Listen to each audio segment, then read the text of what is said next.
Welcome to A Few Thoughts About, the show where we dig into thinking and how it shapes our experience of life. Each week, I share insights and observations to get you thinking. No long lectures, just quick, thought-provoking episodes to shift perspectives so that you can make the change you want to make. Let's get into it.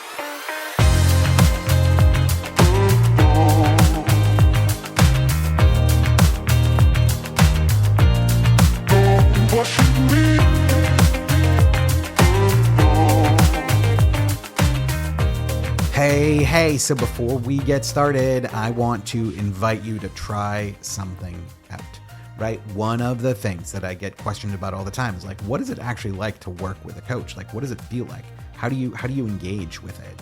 And so I put this intro course together to give you a taste of that, to give you a taste of some of the things that I like to talk about and work on. And so this course, and it's totally free, completely free, is about thought, is about working with thought and what you can do to change how you feel right now. And a lot of this stuff is stuff that I talk about with my clients, especially in the beginning. This can be incredibly helpful if you're just looking for a free way to sort of reframe or change the way you think. Check this out. So you can go to scottpeniard.com/intro, INTRO, and you can get signed up. It's totally free, and it's a great way for you to just get a taste of what some of this stuff is like. So scottpeniard.com/intro. Go check it out. I'd love to have you try it out. That's it for now. Let's start the show.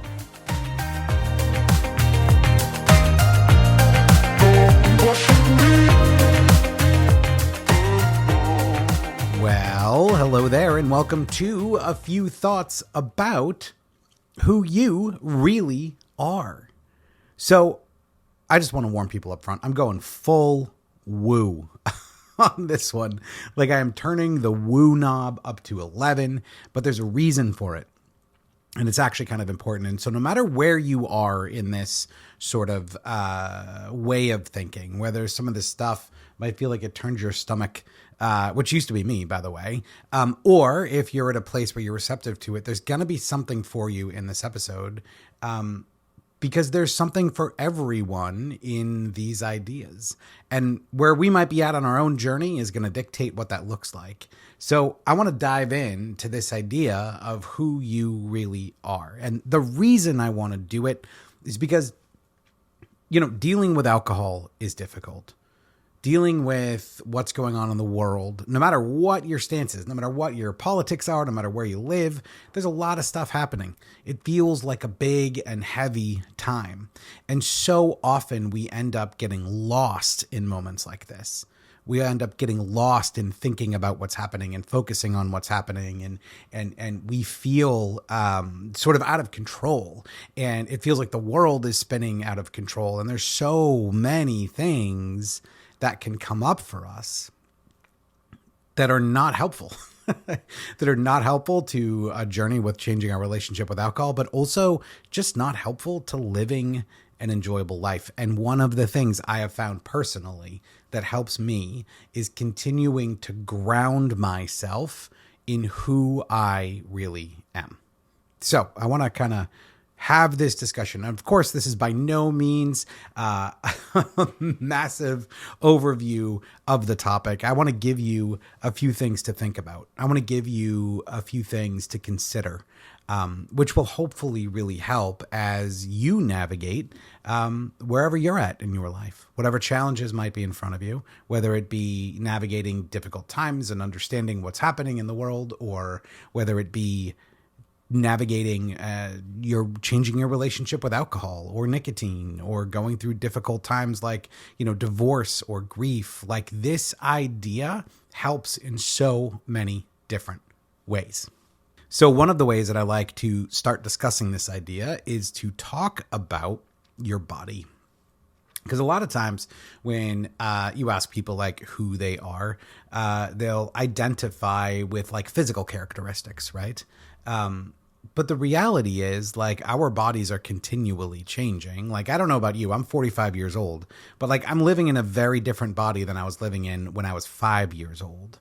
And I can't remember the exact number. It's either between 7 or 10 years. But I remember reading and talking about the fact that like every cell in our body is replaced every, I think it's either 7 or 10. I can't remember which.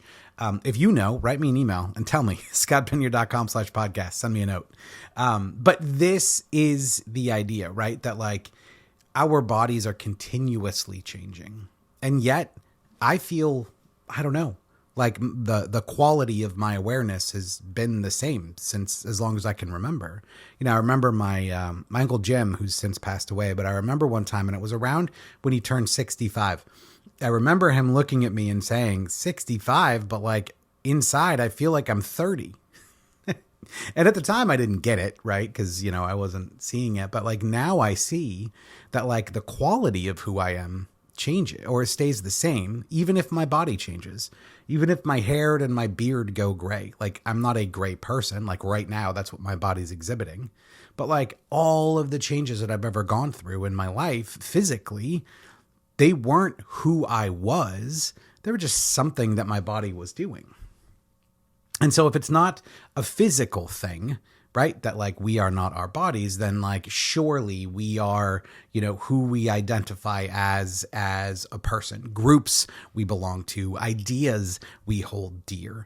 And while that may inform who we are, even a lot of that stuff can change and shift. And the ability or the extent to which people hold that stuff dear is different, right? So, you know, I have spent time when I was, I don't know, probably, 15 years ago now. If any of you remember the new atheists, right? Like Sam Harris and Richard Dawkins, Daniel Dennett, and Christopher Hitchens, I really identified with what they were saying. And there was a period of time where I felt very, very strongly that I was an atheist. And there was something about that feeling. It just felt so real.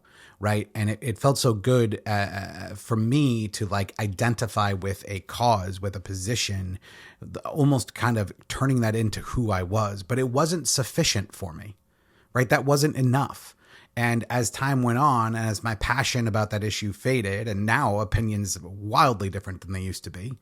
But like that wasn't an identity either. That wasn't who I really am, because it came and it went. And again, like I feel the same.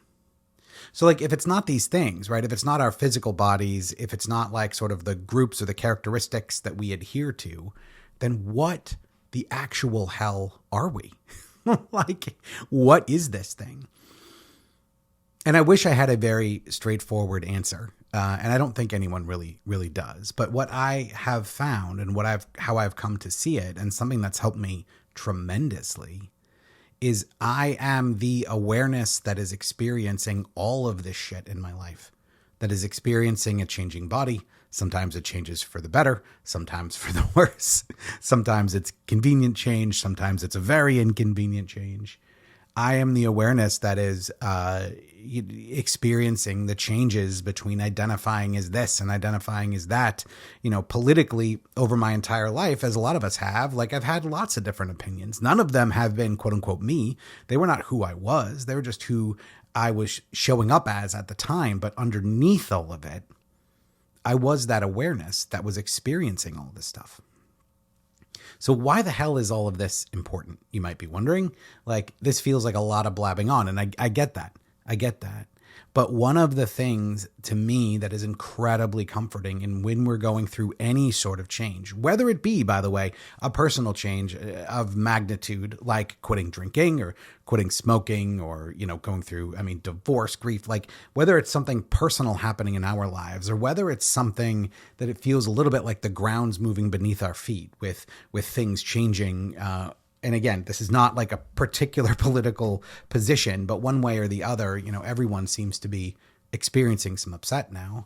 Like whether it be a personal change or a world change, coming back to who we really are is always a place of peace. It's always a place of peace for me to reconnect with the fact that, like, I am this experience. Like, I am the awareness of this experience. You know, being able to connect with the idea that, like, my job is to experience this. My job is to be here, not to make things work out a particular way, not to be always joyful, but just to experience this world is incredibly comforting. You know, one of my heroes, Carl Sagan, has a very famous quote, and it is this: "The cosmos is within us. We are made of star stuff. We are a way for the universe to know itself." And there was really something in particularly that last sentence. We are a way for the universe to know itself. It speaks deeply to what I'm talking about here. That, like, while there are so many amazing, wonderful things that can happen and so many amazing, difficult tragedies to work through, like, our job, my job as I see it, is to experience this. And from that perspective, I'm able to feel much more calm. I'm able to feel like the world isn't my responsibility. Do I want to work to make things better? Of course. I mean, look at what I do for a career, right? Like, I want to help. But ultimately, I am a way for the universe to know itself. And so all of my experience, the positive, the negative, the easy, the difficult, the fantastic, the horrible, all of that is just me getting to know the universe. And all of it is okay. And who knows, like right now, this brings me comfort. And I'm trying to describe how, but as any of you that do this sort of work know, sometimes that can be really difficult. But when I began to realize that the me, the awareness that is experiencing life, is always okay, like that I can go through difficult things, that I can weather really, really hard stuff, just like I can enjoy really, really wonderful stuff, and that the awareness, the me, always makes it through and comes out the other side.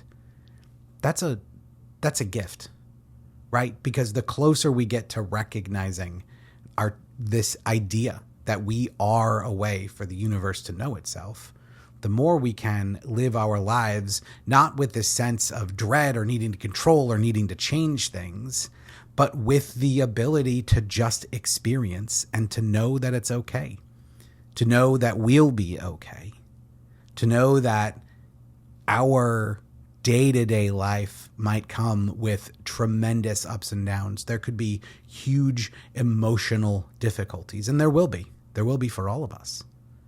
But to know that to be here and to experience that is life, it changes the perspective a bit.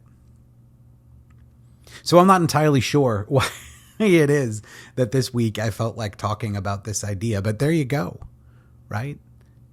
We are a way for the universe to know itself, who we really are, beyond all of the labels, beyond all of the identities we take on at various points in our lives. Beyond all of it, we are that awareness. And to the extent that this makes sense to you, the more you can be in touch with that awareness, the more that you can rest with that awareness, the more peace you can feel. All right. Well, there you go. I did it, folks. I went full woo. Let me know what you think. Did you like this? Did you hate it? Do you have thoughts about it? Do you have feelings about it? Send me a note. You can always contact me at scottpiniard.com/podcast. There's a great place on there for you to write in, to say hello. I am always super happy to hear your notes, the feedback on the podcast, ideas on what sort of topics you want to cover. scottpiniard.com/podcast. Check that out. Thanks so much for hanging out with me, and I'll be back next week with another episode.